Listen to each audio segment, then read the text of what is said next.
ฏิบัติธรรมสัญจรณพระธาตุนาดูลพุทธมณฑลอีสานเพื่อถวายเป็นพระราชกุศลแด่สมเด็จพระนางเจ้าสิริกิติ์พระบรมราชินีนาถพระบรมราชชนนีพันปีหลวง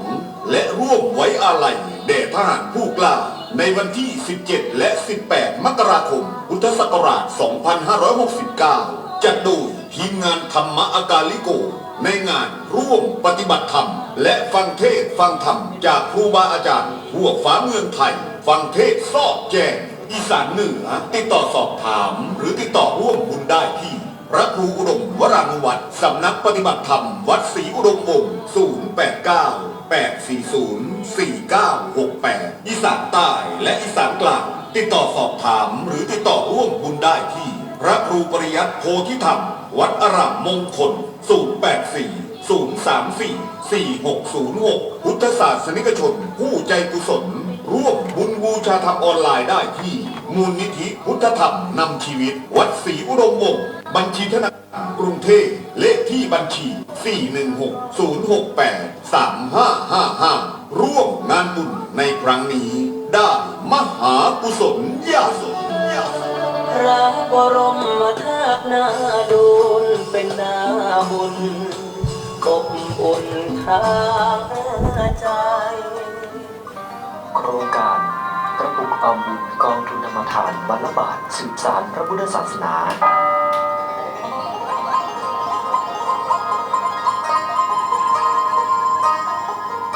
ขอเชิญญาติธรรมเข้าร่วมโครงการกองทุนธรรมทานวันละบาทสืบสานพระพุทธศาสนาโดยขอรับกระปุกออมบุญได้ที่ศูนย์เผยแผ่พุทธธรรมนำชีวิตเพื่อสนับสนุนการเผยแผ่ธรรมะทางอากาศในแต่ละเดือนสอบถามรายละเอียดเพิ่มเติมได้ที่ 089-840-4968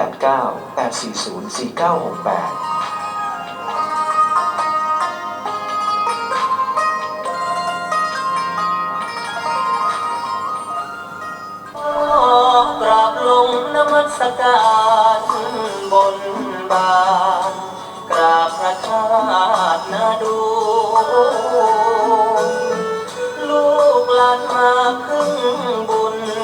ขอเชิญพุทธศาสนิกชนทั่วประเทศไทยร่วมปฏิบัติธรรมสัญจรณพระธาตุนาดูลพุทธมณฑลอีสานเพื่อถวายเป็นพระราชกุศลแด่สมเด็จพระนางเจ้าสิริกิติ์พระบรมราชินีนาถพระบรมราชชนนีพันปีหลวงและร่วมไว้อาลัยแด่ทหารผู้กล้าในวันที่ 17 และ 18 มกราคม พุทธศักราช 2569 จัดโดยทีมงานธรรมอากาลิโกในงานร่วมปฏิบัติธรรมและฟังเทศฟังธรรมจากครูบาอาจารย์ทั่วฟ้าเมืองไทยฟังเทศซอกแจงอีสานเหนือติดต่อสอบถามหรือติดต่อร่วมบุญได้ที่พระครูอุดมวรานุวัตรสำนักปฏิบัติธรรมวัดศรีอุดมวงศ์ 089-840-4968 อีสานใต้และอีสานกลางติดต่อสอบถามหรือติดต่อร่วมบุญได้ที่พระครูปริยัติโพธิธรรมวัดอารามมงคล 084-034-4606 พุทธศาสนิกชนผู้ใจกุศลร่วมบุญบูชาธรรมออนไลน์ได้ที่มูลนิธิพุทธธรรมนำชีวิตวัดศรีอุดมวงศ์บัญชีธนาคารกรุงเทพเลขที่บัญชี 416-068-3555 ร่วมงานบุญในครั้งนี้ได้มหากุศลญาสนพระบรมธาตุนาดูลเป็นนาบุญอบอุ่นทางใจ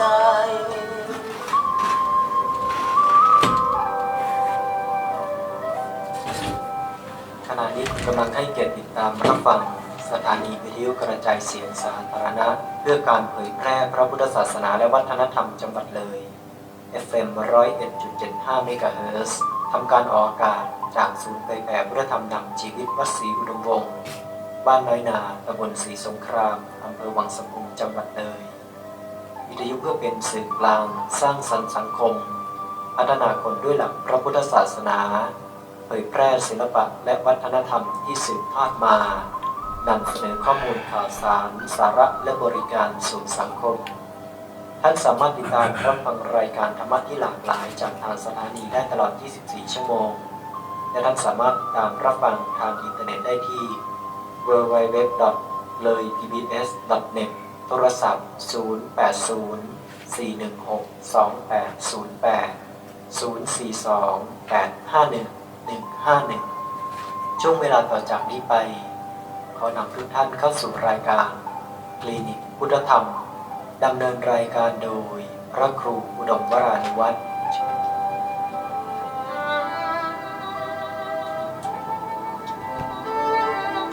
โรคทางกายใช้ยารักษาให้เจ็บป่วยไข้มีโรคภัยใช้ยาแก้ แต่ป่วยใจ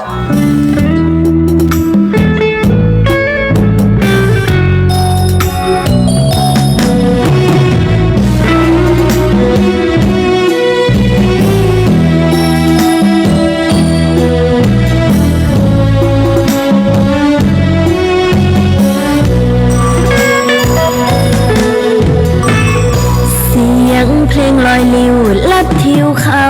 ดง เสียงจากวัดศรีอุดมวงศ์ฝากตามคลื่นส่งลอยมา มอบสารดี ให้ทำคำจุนชีวา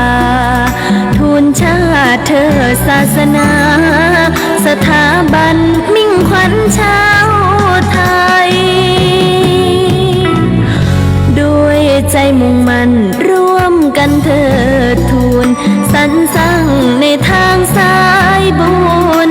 เป็นสิ่งคำจุนพาไป พระครูอุดม ร่วมสร้างสังคมด้วยใจ นำธรรมะมาให้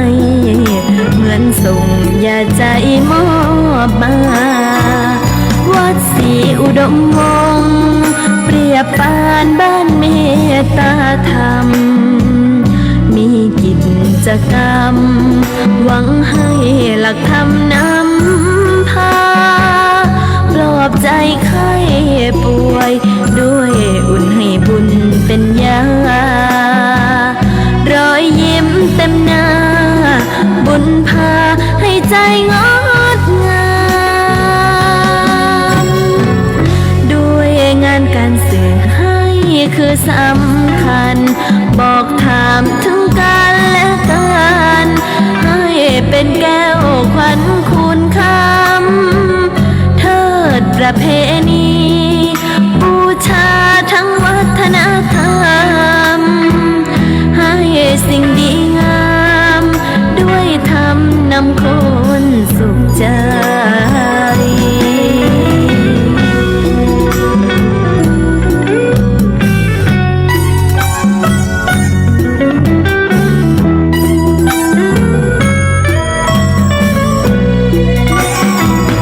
วัดศรีอุดมวงศ์เปรียบปานบ้านเมตตาธรรม มีกิจกรรม หวังให้หลักธรรมนำพา ปลอบใจไข้ป่วย ด้วยอุ่นให้บุญเป็นยารอยยิ้มเต็มหน้า บุญพาให้ใจงดงาม ด้วยงานการสื่อให้คือสำคัญ บอกถามถึงกันและกัน ให้เป็นแก้วขวัญคุณคำ เทิดประเพณีบูชาทั้งวัฒนธรรม ให้สิ่งดีงาม ด้วยธรรมนำคนสุขใจ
พระประธรรมล้ำเลิศประเสริฐแน่จะแก้ความสวยสวยทุกอย่างรสที่ใจดวงใจใสสะอาดอย่าเลิกกลางห่างวัดหัดฟังธรรมขอนอบน้อมต่อพระรัตนตรัยกับคารวะพระมหาเถรานุเถระทุกรูปทุกวัดได้ความเคารพอย่างสูงยิ่งขอความสุขความเจริญจงบังเกิดขึ้นมีแต่เราญาติโยมสาธุชนคนดีทั้งหลายด้วยกันทุกท่านทุกคนณโอกาสนี้ในกรรมเมื่อคืนวันนี้เป็นกรรมของคืนวันพุธที่7เดือนมกราคมแรม4 ค่ำเดือน 2 ปีมะเสงอยู่พุทธศักราช 2569 ได้เวียนมาบรรจบครบรอบอีกวาระหนึ่งซึ่งในวันนี้ในเวลา 3:24 นาทีด้วยกันกับรายการคลินิกวัฒนธรรมนามสุขคลินิกวัฒนธรรมนามสุขจากทางสถานีวิทยุบริการสาธารณศาสนาและวัฒนธรรมเกินความถี่ FM 101.75 เมกะเฮิรตซ์จังหวัดเลยลิงก์สัญญาณผ่านอินเทอร์เน็ตเว็บไซต์ไปทางเสียงธรรมจากถ้ำผาหม้อ FM 96.50 เมกะเฮิรตซ์วัดป่าจริยธรรมถ้ำผาหม้อตำบลนาดกคำนาด้วงจังหวัดเลยติดตามรับฟังทางสถานีวิทยุออนไลน์ระบบ Android ระบบ Play Store โหลดไว้ที่หน้าจอโทรศัพท์โหลดไว้ที่หน้าจอโทรศัพท์สมาร์ทโฟนพิมพ์ว่าสถานีวิทยุศาสนาทั่วไทยหรือว่าพูดเอาสถานีวิทยุศาสนาทั่วไทยระบบ Android Play Store ฟังดังไกลไปทั่วโลกติดตามรับฟังทาง Facebook Live วัดศิลปวงศ์ Official Fanpage Facebook Live วัดศิลปวงศ์ Official Fanpage หรือธรรมะอาการิโกติดตามรับฟังทางYouTube คลินิกพุทธธรรมนามสุขคลินิกพุทธธรรมนามสุขโดยพระครูดมอนุวัฒน์ช่อง YouTube ช่องแดงคลินิกพุทธธรรมนามสุขโดยพระครูดมอนุวัฒน์หรือเสียงออกหรือเปล่าไม่มีเสียงบางทีก็มีเสียงบางทีก็ไม่มีเสียงไม่รู้เป็นอะไรของ อาตมาก็งงเปิดก็เปิดเหมือนเสียงก็เปิดอยู่อิเล็กทรอนิกส์เนาะมันก็ยากเหมือนกันอโมทนาสาธุการให้กับญาติโยมติดตามรับฟังอีกอันหนึ่งอันนี้ก็ iPad ลิงก์สมบัติมุนนาสมบัติมุนนาเอา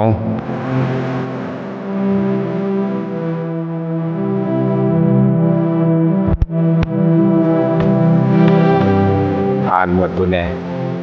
สมบัติมุนนาเนี่ยอยู่5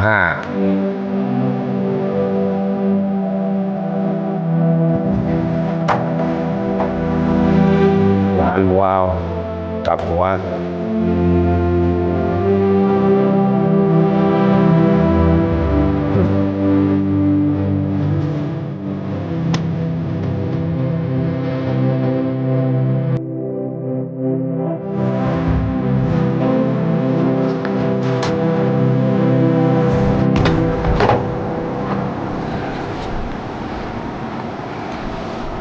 อะไรอ่ะตัวนี้บ่โอ้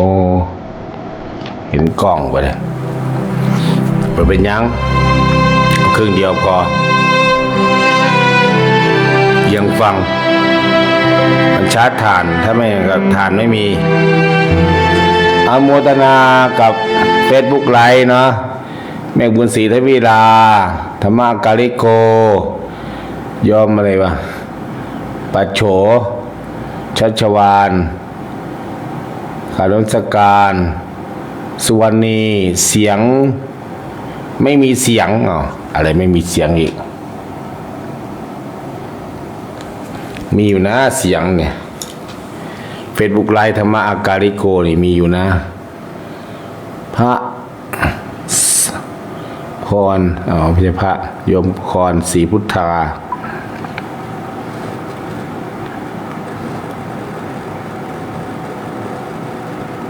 เสียงมีอยู่นะเสียงมีอยู่นะไม่ใช่พระโยมพรเสียงมีอยู่อีกอัน YouTube เราไม่มีเสียงช่อง YouTube ไอชีวัดศรีทุ่งวงศ์อนุโมทนาสาธุการให้กับญาติโยมช่วงนี้ก็เป็นช่วงขบวนการสัมพันธ์วันพรุ่งนี้เนาะทางโรงเรียนบ้านโรงเรียนเทศบาลเพิ่นทำบุญโยมเวลาชาร์จอย่างนี้ก็ชาร์จไม่ได้โยมชาร์จหัวจะชาร์จได้ครั้งเดียวมันก็เลยจะหมดเอาลองใช้หรอกเนาะขออภัยสมบัติมุนาปิดไว้ก่อน ชาร์จไม่ได้มันต้องรอชาร์จไฟทานหมดศรัทธาพันธติมาเถยังมันเสยเลย วันพรุ่งนี้ก็โรงเรียนเทศบาลก็ทำบุญตักบาตรมั้งเนาะวันที่8ก็ใส่บาตรบ้านหมู่สไลเดอร์หลังจากพระบิดาบิณฑบาตแล้วสัก7:30นึงไงเนี่ยแล้วก็หลังจากนั้นอาตมาก็จะเดินทางไปเตรียมงานชาปนกิจศพคุณโยมทิศโจบ่าวสมปิหรือว่านายวิสิทธิ์แก้วนาคูนเนาะนาคูนหลานเขยหลวงพ่อบุญกองอายุ62 ปีเป็นด้วยโรคาพยาธิมะเร็งในท่อน้ำดีอยู่เนี่ยก็เสียชีวิตไปก็จะเผาพวกนี้ถ้าใครจะไปก็แจ้งความประสงค์ไปแม่ครัวเพิ่นมาช่วยงานวัดเรางานฉลองโบสถ์จนเสร็จและหลายๆงานก็เป็นส่วนหนึ่งที่เป็นโฆษกเรียกหาเงินหาคำให้วัดวาจัดนู่นจัดนี่ใครอยากไปส่งดวงวิญญาณเพื่อนก็มาบอกแม่สมหมายแล้วแหละ จะไปหารถตู้ไปโยมหารถตู้ไปจาก2 คันญาติโยมญาติธรรมก็ไปเด้อใครจะมาก็รวมกันที่วัดศรีทุ่งวงศ์มารวมกันที่วัดศรีทุ่งวงศ์อนุโมทนาสาธุการให้กับญาติโยมสมภพก็เคยไปรับตรงนั้นก็ไม่รู้ใจไม่ว่างหาคนใหม่คันใหม่ไปแล้วก็รถวัดเอาตู้ลำโพงไปอะไรไปใครจะไปเด้อบ้านน้อยนาบึงม่วงสไลใครรู้จักมาคุณนายวิสิทธิ์แก้วนาคูหรือไปเองก็ได้โยมวัดอรัญญวาสเผาที่วัดอรัญญวาสวัดเล็กๆหรอกนายวิสิทธิ์แก้วนาคูหรือว่าโจทิศโจเรียกกันสมัยก่อนเรือทุดงเรียกทิศโจหรือว่าบ่าวสมปิดีเจแถวขึ้น101ของคุณยายอะไรที่อยู่แถวนี่นาวังก็จึงประชาสัมพันธ์เด้อแม่ออกทั้งหลาย ไม่ใช่ว่านอนหลับทับสิทธิ์ไม่อยากฟังสถานีว่าหนาวหลายเนี่ยบอแมนเวลาอาจารย์จัดรายการช่วง3 ทุ่มเนี่ยมีเหตุการณ์ดี เหตุการณ์ร้ายหรือว่าระดมทุนสิ่งใดก็ตามช่วง3 ทุ่มถึง4 ทุ่มนิดๆหรือว่าอาจจะมีช่วงโยมรุ่งจัดมื้อเช้าอาจจะถ้าตื่นทันก็อาจจะมาพูดตั้งตี 5หรอกโยมตี 5แล้วก็ญาติโยมก็นุ่งเสื้อขาวดำไปขาวดำวิสิทธิ์แก้วนาคูณเป็นดีเจเป็นโฆษกอาโมทนาสาธุการในกับญาติโยมที่เป็นเจ้าภาพมะขามหวาน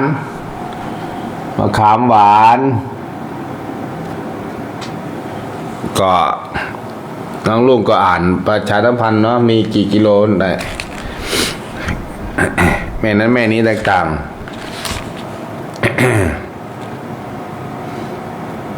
ทำไมแม่14 บวก 16 บวก 15 บวกหมายความว่าไงเพิ่นเขียนว่าไงลูกกิโล2 กิโลละ100 บาทก็เอาลงไว้ประมาณ 25,000 บาทแต่ยังไม่ได้จ่ายตังค์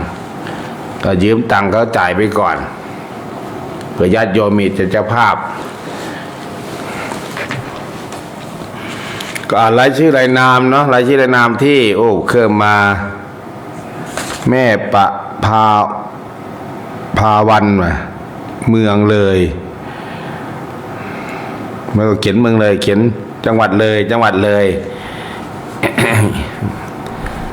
เล่นเขียนจังหวัดเลยเขียนชื่อแล้วมันอ่านยากเดี๋ยวให้ลอกจังหวัดเลยอย่างเดียวจังหวัดเลยผาเจริญจังหวัดเลยมันก็เยอะเกินไปจะน้อยนส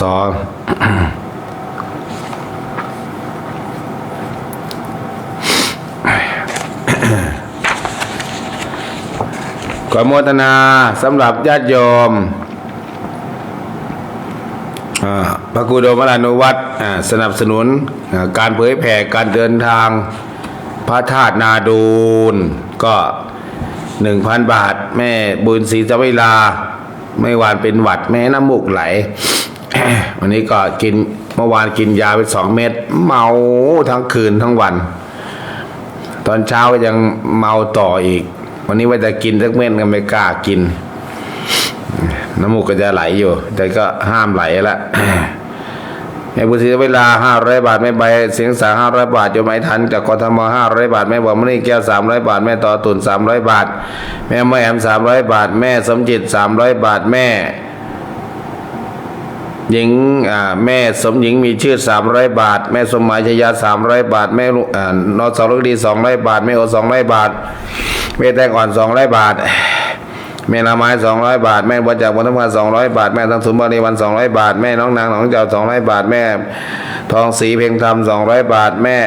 แก้ววังน้ำเย็น200 บาทแม่ชีพัฒน์ยิ่งเจริญ200 บาทแม่ชีเบญจวรรณศรีเมืองคุณเมือง200 บาทแม่นีก้อยแขก200 บาทอาจารย์บุญยวัฒน์บุญทวงศ์ 1,000 บาทแม่วงมนทาใช่แม่วงมนทาหรือแม่วงหนึ่งพระเป่งนี่นะอาตมาก็ใส่เนื้อมนทาไป200 บาทแม่วงมนทาอีก2แม่วงเนื้อเป่ง200 บาทแม่แพงอารมณ์300 บาทแม่สมัครลาบัวศรี200 บาทแม่กันสวรรณสน200 บาทแม่น้อยหนุ่ยว่าเลย200 บาทแม่รักบ้านร่ม200 บาทแม่คุณยายเนียงอาจภาษา200 บาทแม่นางขามิตรสังการ300 บาทแม่ภาวนาบุญเชิญ300 บาทพระไกรสอนสุมโน500 บาทพระมังกรปัญญาโย300 บาทพระวิชัยอนันตโย300 บาท พระอาทิตย์ธรรมทีโร300 บาท หลวงตาจองเหรอวัดป่าในเลิศ300 บาท แม่คำแพงศรีราชัย100 บาท แม่ภาพกิริซี100 บาท แม่เจี๊ยบสวัสดิ์100 บาทกกซ้อแม่น้องดาวบัวบุตร100 บาทแม่ตุ๊กสีสร้อย100 บาทจังหวัดเลยแม่ออยจังหวัดเลย100 บาท แม่ทองคำทวีราจังหวัดเลย200 บาทจังหวัดเลย200 บาท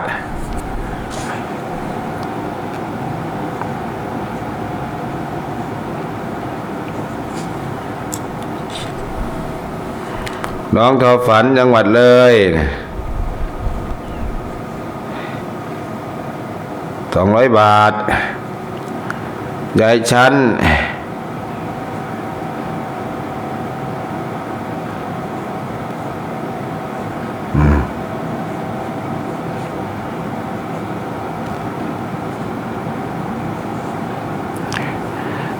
บาทแม่ยุพาจังหวัดเลย100 บาทแม่สาวประมนตรี200 บาทแม่วัสนาปัญญาดี300 บาทแม่เพชรพักมีจังหวัดเลย200 บาทแม่สุดท้าย200 บาทแม่สงวนเขียนสีอ่อน300 บาทแม่เจนนาอ้อ300 บาทพระครูสุนทรอะไรเนี่ยอาจารย์น้อยวัดป่าผาเจริญ1,300 บาทโมทนาสาธุการนสอภิรดีน้องอะไรวะสมพร200 บาทนสบัวลอยสมพรจังหวัดเลย100 บาท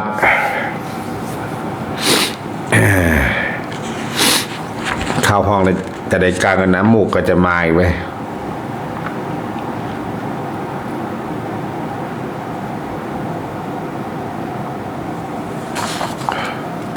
แม่โอจันทิราทำไรอุทิศส่วนบุญส่วนกุศลอุชาธรรม200 บาทแม่ประภาวันเมืองเลย100 บาทแม่สิงโตติดต่อ200 บาททำไมลบแล้วลบอีก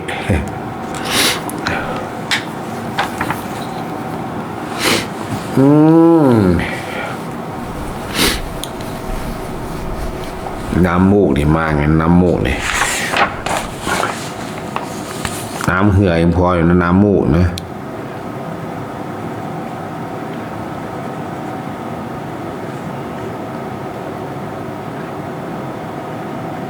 รวมแล้ว62 คนมันเนี่ยที่มีรายชื่อ62 คน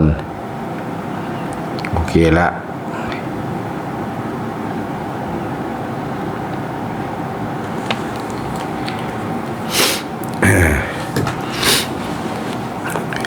แม่สิงโตสุดท้ายแม่สิงโต300 บาท62 ท่านอาโมทนาสาธุการเด้อเปิดหน้าไมค์ญาติโยมเปิดหน้าไมค์เปิดหน้าไมค์เพื่อนบอกไม่มีเสียงมันเนี่ยเฟซบุ๊กโอ้เฟซบุ๊กตัวนี้มันเป็นอย่างมันบอกมีเสียงกับเขาปิดก่อน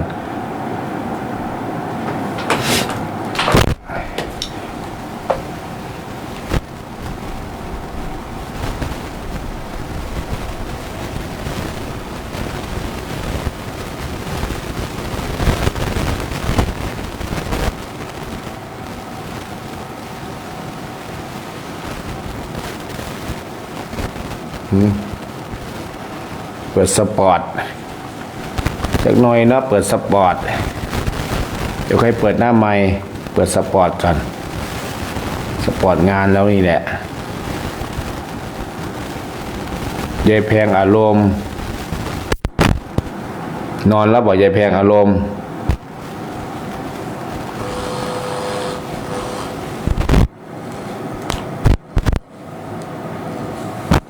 เป็นไรอ่ะเป็นมีปัญหาอะไรไม่ดังอ่ะดูผ่านกราบพระธาตุนาดูลูกหลานมาพึ่งบุญ ขอเชิญพุทธศาสนิกชน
อบอุ่นทางใจขอกราบลงนมัสการบนบานกราบพระธาตุนาดูลูกหลานมาพึ่งบุญ ขอเชิญพุทธศาสนิกชนทั่วประเทศไทย ร่วมปฏิบัติธรรมสัญจรณพระธาตุนาดูลพุทธมณฑลอีสานเพื่อถวายเป็นพระราชกุศลแด่สมเด็จพระนางเจ้าสิริกิติ์พระบรมราชินีนาถพระบรมราชชนนีพันปีหลวงและร่วมไว้อาลัยแด่ทหารผู้กล้าในวันที่ 17 และ 18 มกราคม พุทธศักราช 2569 จัดโดยทีมงานธรรมอากาลิโก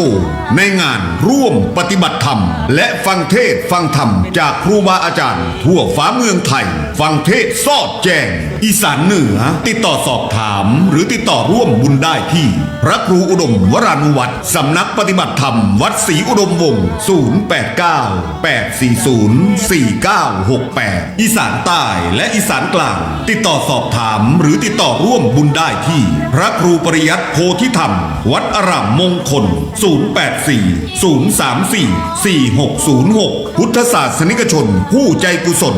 ร่วมบุญบูชาธรรมออนไลน์ได้ที่มูลนิธิพุทธธรรมนำชีวิตวัดศรีอุดมวงศ์บัญชีธนาคารกรุงเทพเลขที่บัญชี 416-068-3555 ร่วมงานบุญในครั้งนี้ได้มหากุศลใหญ่ พระบรมธาตุนาดูลเป็นนาบุญอบอุ่นทางใจ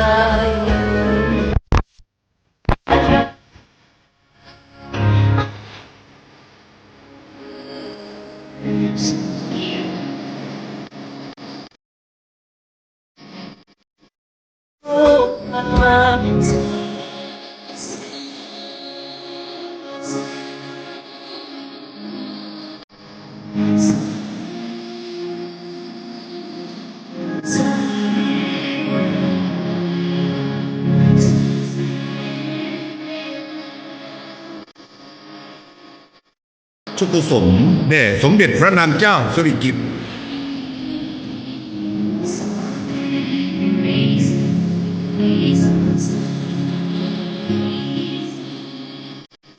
พุทธศักราช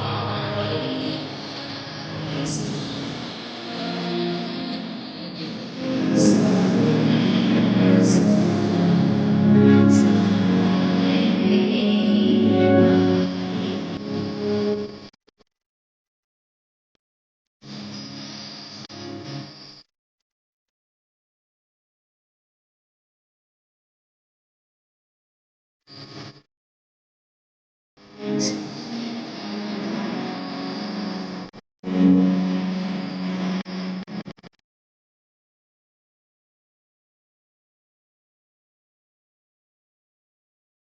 ชาธรรมออนไลน์ได้ที่มูลนิธิพุทธธรรมนำชีวิตวัดศรีอุดมวงศ์บัญชีธนาคารกรุงเทพ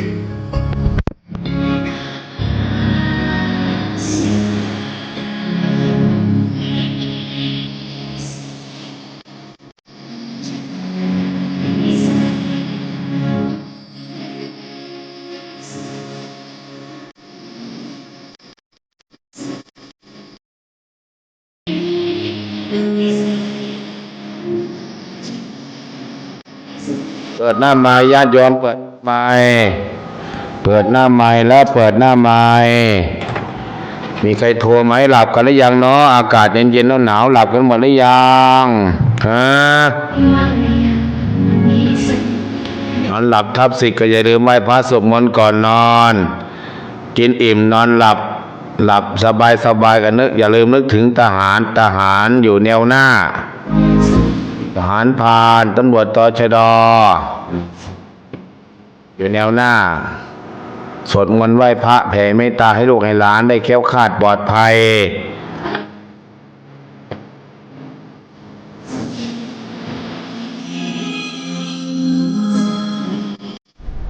เจริญพร นมัสการเจ้าค่ะพระคุณเจ้าในสมจิตบ้านอย่างเดียวยัง สมจิตยังเดียว พระตายังว่าตะนอนเจ้าค่ะ เจริญพรสายซ้อนมาเจริญธรรม กราบนมัสการพระครูเจ้าค่ะฟังอยู่เจ้าค่ะ อากาศเย็นพระครูหนาวนั้นพระครูน้ำมูกไหลเจ้าค่ะบอกว่าเป็นแพ้อากาศหรอกแพ้อากาศไม่เกี่ยวกันหนาวอาตมาในแดดออกฝนตกฟ้าร้องไม่สนใจหรอกไม่เป็นไรแต่อย่าจุดบุหรี่อย่าสูบบุหรี่ใกล้อย่าจุดธูปใกล้ว่าผู้ขาก็เป็นคือกันถูกคิวบุหรี่คิวอย่าไปปัดขยะตั้งๆเนี่ยเจ้าค่ะเก็บขยะกวาดขยะฝุ่นนี่ไม่ได้เจ้าค่ะโมทนาสาธุเจ้าค่ะกับเจริญธรรมการพระคุณเจ้าจ้าเติมบุญญาติธรรมเอ้ยเติมบุญเจริญพรเป็นโควิดฉีดยา 3-4 เข็มก็ไม่เป็นไรเสยเตยเว้ยแต่อย่าไปเวลามีงานศพงานอะไรห้ามจุดธูปจุดเทียนได้อย่างเดียวพอแล้วไปงานศพเมื่อกี้เนี่ยก็จุดธูปกันเต็มหมดแถวบ้านเราอยู่นี่เว้นจุดธูปเนี่ยการจัดงานศพในแถวบ้านเดี๋ยวในเขตเทศบาลวังตะพุงนี่ถือว่าพัฒนาขึ้นเนี่ยงดจุดธูปไงที่อื่นยังจุดกันกระหมงโค้งเค้งกันอยู่ยังฆ่าเนื้อฆ่าปลากันอยู่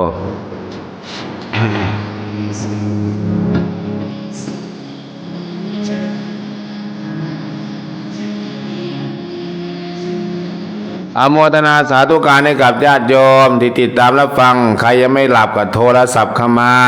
0930851122ใครอยากร่วมเป็นเจ้าภาพมะขามหวานก็ได้โยมโอนเข้ามา777นี่แหละเจริญธรรมนมัสการคุณเจ้าเจ้าค่ะไม่ติดไข้หายอยู่เจ้าค่ะเจริญพรพรุ่งนี้เช้าใครจะไป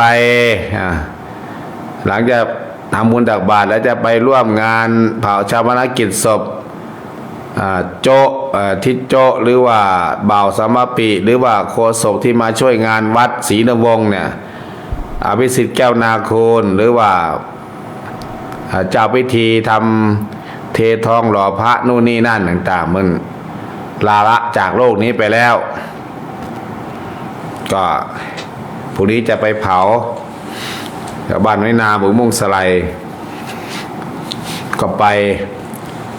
ว่างก็ไปไม่ว่างก็ไปเพื่อนมาช่วยการช่วยงานเป็นครั้งสุดท้าย อย่างน้อยอาจจะเหลือลูกเหลือหลานมาร่วมบุญร่วมคุณอีกช่วงบวชมันก็พา ตำรวจทั้งพ่อทั้งลูกมาบวชฉลองโบสถ์นะแล้วก็จะตั้งใจว่าจะไปเป็นกุศลวัดธาตุนาดูนก็ไปได้ปีเดียวก็ตายจ้อยปีนี้ก็ยังงมซาวอยู่กับใคร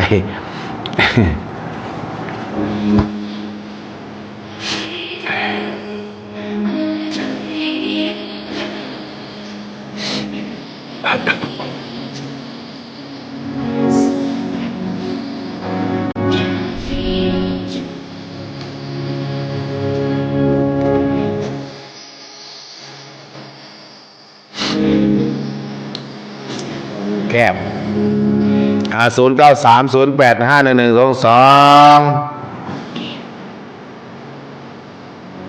แม่สมหญิงมีชื่อมาหรือยังวันนี้แม่สมหญิงมีชื่อไปไหนเนาะไปปฏิบัติธรรมที่ไหนเนาะแม่สมหญิงมีชื่อนี่ไม่เห็นในเรามาแล้วบอกโอ้มือมาเห็นเนาะ วัดป่าจะทำถ้ำผาหม้อกับไปเด้ออาจารย์พระครูจะได้สารธรรมจัดอาจจะเป็นรถบัสก็ได้1 คันคณะแม่ชีคณะต่างๆอยู่เขตตำบลนาดอกคำตำบลนาด้วงตำบลทัศสาสวรรค์วังหรือว่าแถววังป่าบอม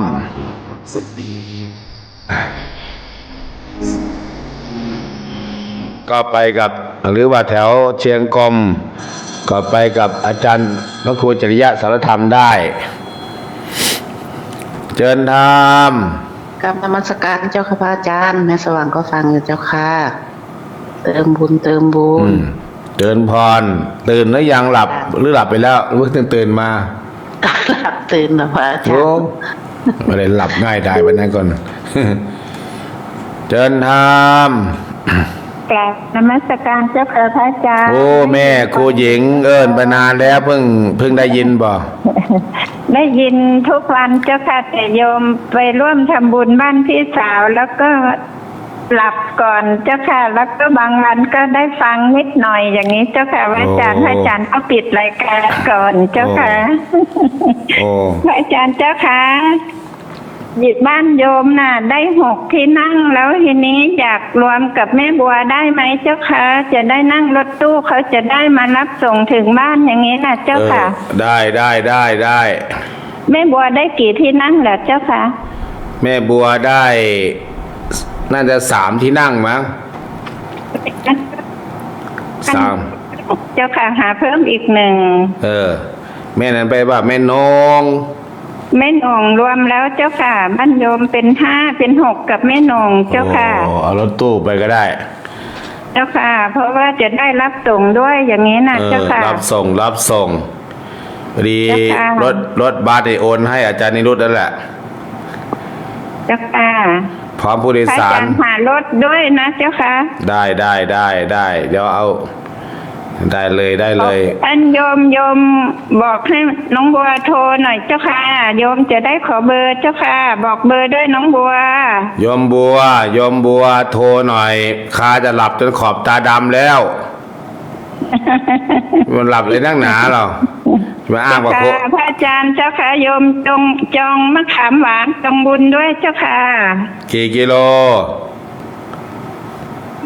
แม่หญิงมะขามหวาน2 กิโลแล้วก็บุญ300 บาทเจ้าค่ะบุญ300 บาทอ้าวแม่ครูหญิงจังหวัดเลยเนาะเจ้าค่ะเวลาไปถึงนั่นต้องอ่านเจ้าไปช่วยกันเขียนเด้อเจ้าค่ะช่วยกันเขียนไม่งั้นแม่มีหลายค่านะค่าบำรุงค่าจอ LED ค่าเครื่องเสียงค่า OB และถวายกันเทศครูบาอาจารย์งานนี้มวนเนาะเจ้าค่ะจะรอเอาเบอร์น้องบัวเด้อยอมบัวโทรด้วยแม่ครูหญิงแม่ครู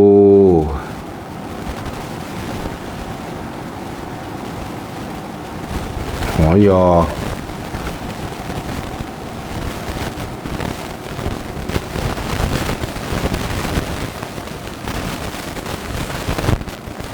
ครูหญิง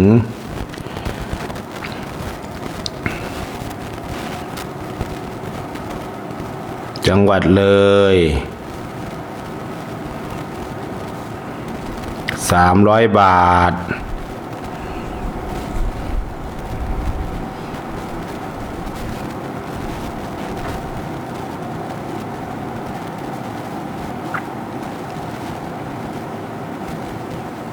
ยิงดวงสี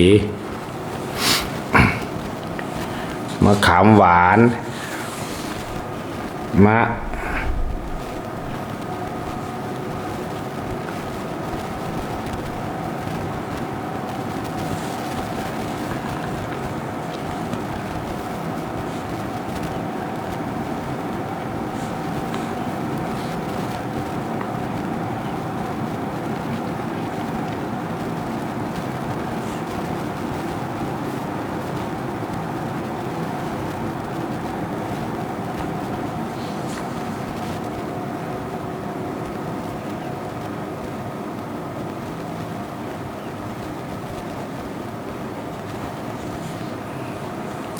โมทนาเด้อโมทนา แม่สมหญิงมีชื่ออะไรนะทำอะไรเขาอีกล่ะผมมะขามหวานป่ะ2 กิโล โอ้ทำทุกอย่างนะแม่เนาะแม่สมหญิงมีชื่อมะขามหวาน200 บาทเด้อโยมลุงเด้อจดไปด้วยเดินทางกราบนมัสการพระครูเจ้าค่ะโยมโทษเดชบุญเจ้าค่ะซอยพระครูพุทธธรรมสงฆ์เด้อเจ้าค่ะขามหวานขามหวานเอาไม่ยังไม่ได้โทรบอกในโยมลุงบ่ได้บอกเจ้าค่ะโยมไปตัดอ้อยมื้อนี้ไปตัดอ้อยเจ้าค่ะขามหวานเนาะมาขามหวานเจ้าค่ะนางลุงฟังอยู่จบไปเลยเด้อนางลุงเด้อแม่สมหญิงมีชื่อ2 กิโลแม่ใบสีเสงสา2 กิโล3เจ้าค่ะ3 กิโลป่ะเจ้าค่ะ3 กิโลเจ้าค่ะจะได้หวานเจ้าค่ะนมัสการลาเจ้าค่ะ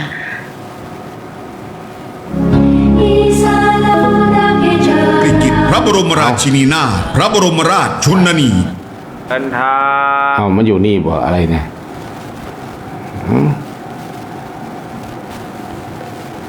ทำไมมันสัญญาณมันไม่หลุดไปเอาสายต่อไปแล้วสายต่อไปปิยานุชวงชัยยาสาธุปิยานุชวงชัยยาเนี่ยใครเนาะ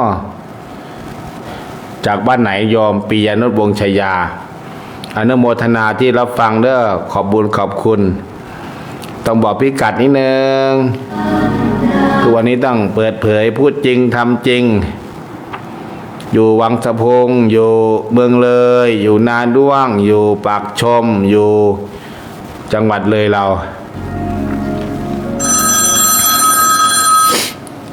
เชิญทำกราบนมัสการพระพุทธเจ้าจากแม่ติมทรัพย์เจริญตั้งโยเจ้าค่ะเติมบุญเจ้าค่ะแม่ติมทรัพย์เจริญเติมบุญค่ะเดี๋ยวกลับจากนู่นก่อนไม่งานศพก่อนไม่งานศพซ้อนเข้ามาก็ต้องเอาเครื่องเอาเข่าเอาพระไปไม่ได้เข้าไปให้ผู้ใหญ่บ้านจัดการเลยเด้อแสงสว่างอะไรต่างๆแล้วเอาไปสมทบเอาตั้ง2 วันนั่นแหละ11วันที่9ก็เตรียมงานเตรียมการใครจะไปอยู่นอนวัดก็ไปทำวัดพาทำวัดสวดมนต์แต่วันที่10นี่ปฏิบัติธรรมกันอย่างนี้มนต์หลวงพ่อบุญมาวิเทศครูบาอาจารย์วิเทศ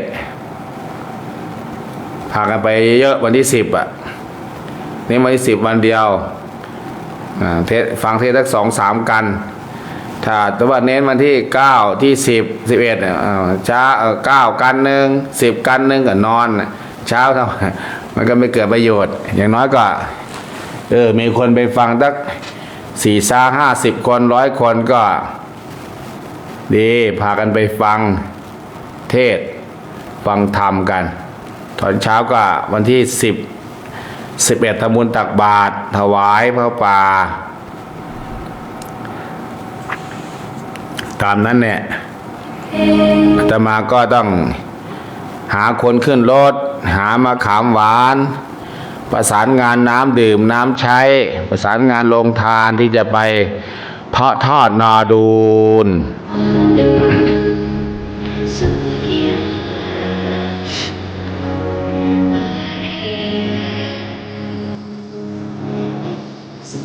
เอาสายต่อไปYouTube แม่น้องนางในเพิ่งตื่นเจิญธรรม กล่าวนมัสการพระคุณเจ้าเจ้าค่ะหมวดโทคุยกับคนทางกรุงเทพอยู่พระอาจารย์ฟังพระอาจารย์อยู่กล่าวนมัสการลาเจ้าค่ะ เจิญพร YouTube ก็7 ท่านกดแชร์7 ท่านมีผู้ติดตามแค่222 คนหนึ่งให้มันได้หลายร้อยได้ยอมเด้ออยู่Facebook YouTube ช่องแดงช่อง YouTube แล้วก็ช่อง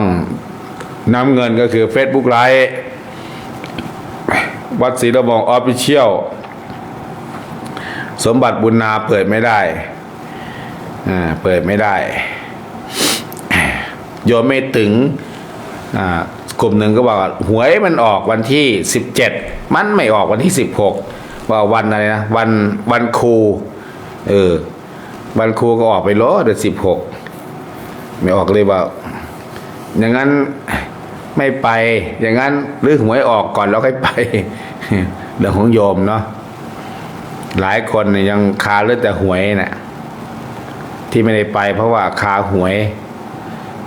ขายไปหมดบ้างก็มีมันดันออกเราก็ไม่รู้ว่ามันออกเลยแต่ว่ามีเสาร์อาทิตย์ที่เราลงไปพระธาตุนาดูนถ้าวันอื่นก็ไม่ว่างอีกแหละมันเป็นวันจันทร์อังคารมันก็เสื้อไป18กับ19ก็เป็นวันจันทร์อีกอะรถเรือม้าช้างก็ไม่ว่างเนี่ยอโมทนาเด้อโมทนากับญาติโยมวันนี้ก็เพิ่มมา63 ท่านแม่บัวน้ำห้วยก็ไม่ตื่นเนาะ แม่สมหญิงอยากได้เบอร์มันอโมทนาสาธุการให้กับญาติโยมตอนเช้าถ้ามีแหงว่าจะลุกขึ้นมาจัดตั้งตี 5หรอกช่วงนี้สภาพไม่ดีเป็นหวัดมั่งพอกินยาไปก็เมาอยู่2 วันยาแพ้อากาศมันก็สลืมสลือนะโยมกินยาแพ้อากาศห้ามขับรถนะห้ามอยู่ที่สูงตกแต่โดยการก็จะหลับในนอนก็ไม่อยากตื่นอยู่เพราะว่ามันก็ไปเรื่อยๆอยู่อาตมาในเม็ดเดียวก็แพ้อากาศเม็ดเดียวก็น้ำมูกหยุดเลยแต่ใช้เวลานิดนึงอาตมาอยากให้หยุดปัจจุบันทันด่วนเลยกิน2 เม็ดซ้อนเลยปั๊บพอออกจากห้องส่งหัวปักหัวปั๊มไปใหญ่แล้วก็ยาวไปถึง4 โมงเช้านะเพื่อจะหมดฤทธิ์ไข่นอนเนี่ยเจิญธรรมก็นมัสการเจ้าค่ะพระอาจารย์น้อยมีน้องฝังอยู่เจ้าค่ะมีน้อง เจ้าค่ะอันพระอาจารย์พี่ให้ไม่บัวเราได้รถขี่แล้วตีเจ้าค่ะโอ้เป็นย่างจะให้หาให้เราอันนั้นอันบอกอันทีมปักป่วนพี่ได้6 คนแล้วค่ะพระอาจารย์ให้บวชมี3 คนโอ้มี3บ่3 หรือ 4นะเจ้าค่ะขันท่านตีพอดีว่าเนาะเจ้าค่ะพระอาจารย์เอา2 ทีมพอแล้วเจ้าค่ะเราบอกคนนี้เดี๋ยวเจ้าค่ะขน้อยเบอร์เพิ่นจะอยู่ได้ขน้อยบ่แม่นเดี๋ยวหาเบอร์เพิ่นหรอกเจ้าค่ะเพิ่นก็โทรมาแล้วเพิ่นก็สลือตาดำมาแล้วล่ะนมัสการขน้อยน่ะอโมทนาสาธุการแม่บัวน้ำห้วยผีตัวไหนอยู่ใกล้ปลุกแกหน่อยเด้อ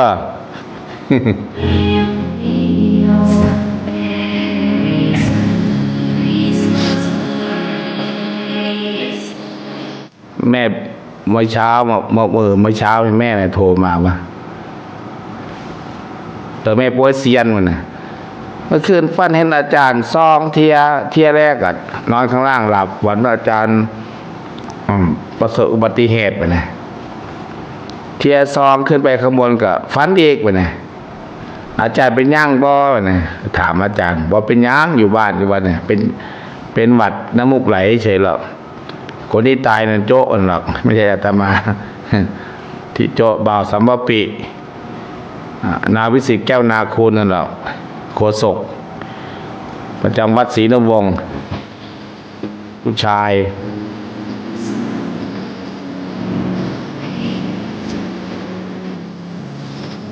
อ๋ออยู่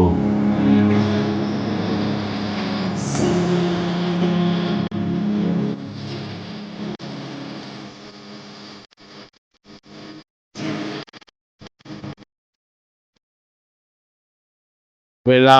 หมดเวลากลับไปกินยาก่อนอนุโมทนากับญาติโยมที่ติดตามรับฟังทุกคนทุกท่านเนาะอย่าลืมเด้อเจ้าที่เจ้าทางเจ้าวัดเจ้าวาเจ้าป่าเจ้าเขาพิสางนางไม้เทพไทยเทวาสิ่งทั้งหลายก็อยู่ตรงไหนก็ไปบอกกล่าวเล่าสิบบอกกล่าวเล่าแจ้งญาติโยมไปร่วมปฏิบัติธรรมสัญจรพระธาตุนาดูลกันทุกท่านทุกคนเทินเจริญพรเจริญธรรมวันนี้ใครจะไปเผาศพชาปนกิจศพอภิสิทธิ์แก้วนาคูลก็มารวมกันที่วัดศรีนวงศ์เด้อโทรศัพท์แจ้งเข้ามา0898404968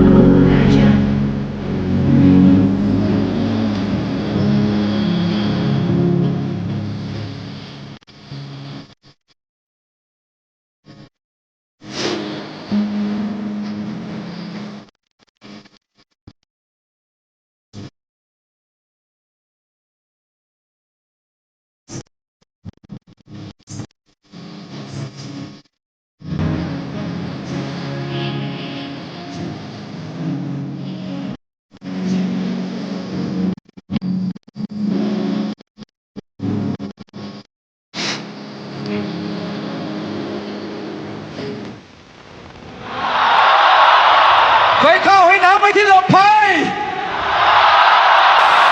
สุดท้ายมัน